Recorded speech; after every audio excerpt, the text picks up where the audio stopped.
Hola, hola y bienvenidos a mi canal Invocando a Fisher. El día de hoy, después de la jornada de descanso, Magnus Carlsen llegó con fuerza renovada y venció a Neil Grandelius, que también jugó una gran partida. Así que vamos a ver la mejor partida de esta jornada, la novena ronda del Tata Steel. Las blancas jugaron E4, C5, caballo F3, D6, D4, caballo por, caballo F6, caballo C3 y A6. Nuevamente planteando la defensa siciliana, la variante Najdorf, que no le ha ido bien en este torneo y esta otra vez es una de estas ocasiones en las que no pueden las negras vencer ni siquiera conseguir las tablas. Las blancas, en este caso, Carlsen sorprendió a su rival con la jugada dama de 3, que posiblemente no es la mejor jugada. Ya hemos visto que aquí se puede jugar alfil e3 o alfil g5, o en el caso de Esipenko, que jugó alfil e2 contra Magnus. Pero en este caso Magnus juega dama de 3, lo cual no es de ninguna manera una mala jugada, porque las blancas pueden traer luego su dama, y es lo que vamos a ver, a g3, atacando el punto d6 y el punto g7.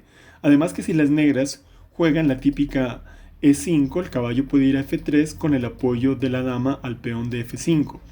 Así que es una línea también bastante interesante. Las negras entonces eligieron jugar e6, las blancas jugaron a4, impidiendo el avance b5, que es una de las jugadas típicas de esta línea, para luego llegar hasta b4, incomodando a este caballo y que el peón d4 también quede suelto, con la posibilidad de ir con el alfil a b7 más adelante. Pero en este caso las negras deciden jugar caballo c6, lo cual también parece que no es lo más conveniente. Posiblemente lo mejor era venir con caballo b de 7 para luego poder ir a e5 o c5 molestando a la dama en d3. Así que Magnus en este caso cambia y juega dama g3, atacando el punto g7 y el punto d6 al mismo tiempo. Las negras jugaron alfil b7 y las blancas juegan alfil e2, impidiendo que el caballo moleste a la dama desde h5 y al mismo tiempo preparando el enroque corto. Las blancas juegan alfil f4 tocando en d6 y prácticamente obligan a jugar, las blancas de este modo obligan a jugar e5, porque también con la jugada torre d1 la presión sobre el punto sería demasiado fuerte. Las negras se enrocan, las blancas también, y se quitan de la posibilidad de la jugada alfil g6, que es una jugada bastante molesta, que en algunos casos gana directamente la calidad por la amenaza del mate en g7. Las blancas juegan a 5 ganando espacio en el flanco de dama, y vienen con el caballo a d7, y se está planteando ya la posibilidad de un f5 o de un d5, creando un centro fuerte. Las negras también están haciendo lo suyo, jugando bastante bien. Las blancas por eso traen la torre, porque de todos modos pueden frenar un poco este avance y al mismo tiempo generan una presión sobre la dama con la táctica en rayos X. Ya viene la jugada F5 y las blancas capturan. En este caso no es bueno capturar de forma directa porque las blancas atacarían a la torre, es decir, esta sería la línea. Después de torre por, perdón, aquí si las negras capturan, vendría dama h3, no hay forma de sostener adecuadamente la torre en la casilla f5 y entonces vendría el alfil por d3 atacando la torre y al mismo tiempo h7 y prácticamente la posición quedaría en mucha ventaja Magnus. Por esa razón, volviendo a la línea, lo que jugaron aquí fue d5 y se está amenazando d4 ganando una pieza. Por esa razón, Magnus se ve obligado a hacer caballo a 4 y pretende ir hacia la casilla b6, una muy buena casilla también, y al mismo tiempo se defiende de la amenaza de d4.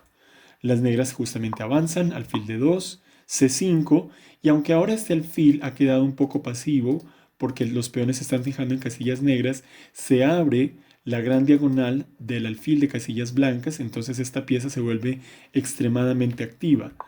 Magnus en este caso le hace difícil recuperar el peón a Grandelius jugando dama h3, pero las negras siguen jugando de una forma bastante aguda también. Entonces vienen esta serie de cambios. Magnus decide retirar la torre de D1, que prácticamente está chocando contra la roca porque este peón está muy bien defendido.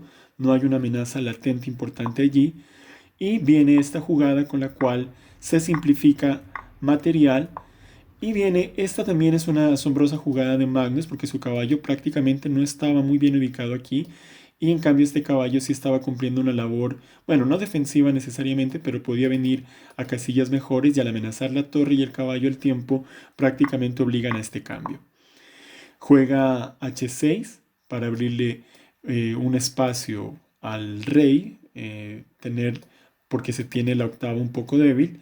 Y Magnus juega Dama de 3, una jugada muy interesante que está amenazando directamente el peón de A6, pero al mismo tiempo plantea algunas amenazas sobre el punto H7, no haciendo tan cómoda la casilla H7 para el rey en el caso de llegar hasta la octava fila. Y eso es lo interesante, porque aquí Grandelius tenía otros planes que podría haber realizado, pero se enfoca en capturar el peón de B6 por temor a que este peón tan avanzado pudiese ser un problema más adelante. Pero entonces Magnus con G3 está planteando una amenaza que cuesta verla, a cualquiera de los mortales nos costaría verla, pero en este momento la vamos a entender. Después de estos cambios de una torre, viene la jugada F4. Y las negras no pueden capturar el peón porque vendría la jugada torre E8.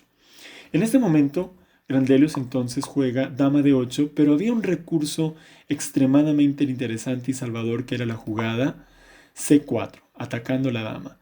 Y prácticamente las blancas se verían en la obligación de capturar y ya no habría el mate, porque si las blancas jugaran dama E4, entonces simplemente se podría capturar sin problema, porque esto solamente sería un jaque de la dama y no el mate que se está planteando.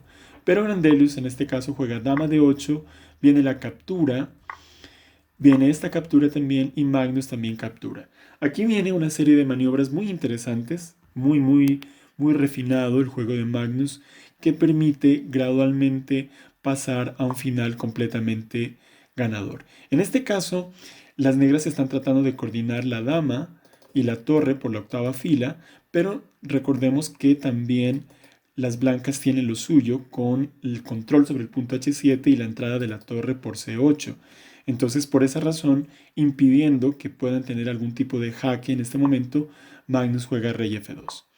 Las negras se devolvieron, vino esta jugada para tratar de cambiar y en esta posición no es tan bueno que las negras tengan la dama y la torre en la misma columna porque no pueden coordinar un ataque por la octava fila como se estaba planeando antes con la incursión de la dama por A1 y la torre por B1.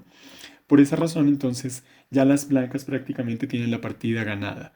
En este punto se está amenazando directamente torre por H6 porque el peón está clavado, así que las negras se ven en la obligación de jugar así, defenderse y prácticamente la posición está completamente ganada. Magnus también realizó la fina jugada rey G2 para tener la posibilidad de ir a H3 y no hay forma de explotar la posición del rey. El rey blanco estará seguro, a diferencia de este rey que aparenta estar seguro, pero realmente está en problemas. Viene rey H3, viene este jaque y la jugada F5 que plantea la amenaza F6 porque no se puede capturar porque la dama entraría en H7 con mate. Y fijémonos la magnífica posición también de la dama en E4 que está defendiendo el punto C2 y al mismo tiempo sigue controlando la casilla H7. Magnus se decide finalmente por el cambio de torres. Estos finales, en ciertos niveles, se suele tener un poquito de miedo cambiar las damas porque se piensa que va a ser tablas fácilmente, lo cual en este caso no es así. Vamos a ver un juego de finales muy depurado de Magnus en el cual no le dan ningún chance a Grandelius para al menos intentar sacar las tablas.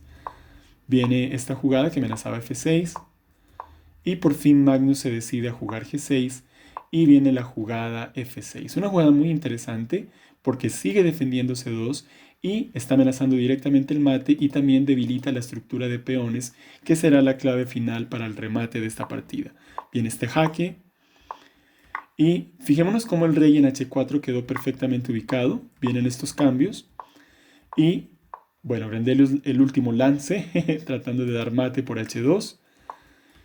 Y aquí viene lo interesante, que Magnus incluso regala este peón, pero el rey entra de forma decisiva sin que las negras tengan ningún contrajuego. Y aunque aquí hay algunos jaques, ya esto es el final. Ya no hay la posibilidad de este jaque porque simplemente vendría dama F8 jaque también y este peón gana fácilmente. Muy bien, una tremenda partida, muy buena victoria, pero también Grandelius jugó muy bien.